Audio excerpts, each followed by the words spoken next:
কোথায়? দেখি দেখি তোমাদের জাদুর ছুরিটা কোথায়? এই দেখো পাপ্পা, জাদুর ছড়ি আমাকে বৃন্দাবনের রাধা রানী দিয়ে গেছে। আরে এটা তো একটা পুতুলে না। জাদুর ছড়ির কাছে চেয়ে দেখো না, তুমি যা চাইবে তাই পাবে। দেখি তো জাদুর ছুরি আমার জন্য একটা সুন্দর পাঞ্জাবি এনে দে তো। এই সত্যি তো, কি সুন্দর একটা পাঞ্জাবি এসে গেল। আরে এটা তো ঠিকই জাদুর ছুরি। যাক, রাধা রানী কৃপা করে আমাদেরকে একটা জাদুর ছুরি দিয়েছে।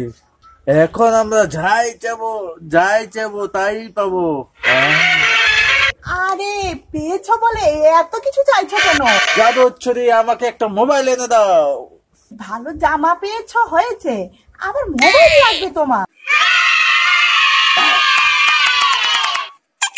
এই বাহ, কি সুন্দর একটা মোবাইল পেয়ে গেলাম, কত দামি একটা মোবাইল। এখন তো আমি বড় লোক হয়ে যাব, এখন যাই যাবো তাই পাবো। এই জাদুর ছুরি, আমার জন্য একটা 10 কেজি ওজনের একটা গোল্ড চেন এনে দাও। আবার 10 কেজি ওজনের স্বর্ণের হার? আরে পাগল হয়ে গেছো নাকি? এত লোভ করো না, তারপর পস্তাবে। ও মা, শুনুনি হয়তো মনে হয়। এই জাদুর ছুরি, বুঝছিস না তোকে কি বলেছি? আমাকে একটা 10 কেজি ওজনের মোটা স্বর্ণের চেন এনে দিতি। ও মা, এটা থেকে কথা শুনছে না। দেখ, এটা কি জানে বাজে জাদুর ছুরি। আমি হলাম গিয়ে রাধারানীর জাদুর ছড়ি। অতি লোভ করে আমার কাছ থেকে কিছুই নেওয়া যাবে না। যারা লোভ করে তাদের সঙ্গে আমি থাকি না। আমি যা যা দিয়েছি সবকিছু আমি এখন নিয়ে যাব। ও মা, আমার মোবাইলটা আবার কই গেল? এটা কি চলে গেল নাকি? জাদুর ছুরিটা চলে যাচ্ছে রে। লোভ করে মোবাইলটা চেয়েছিলি, তাই মোবাইলটাও নিয়ে গেলাম। আমি এখন চলে যাচ্ছি। আমি আর তোদের মতো লোভী মানুষের সঙ্গে থাকবো না। আমি চলে যাচ্ছি।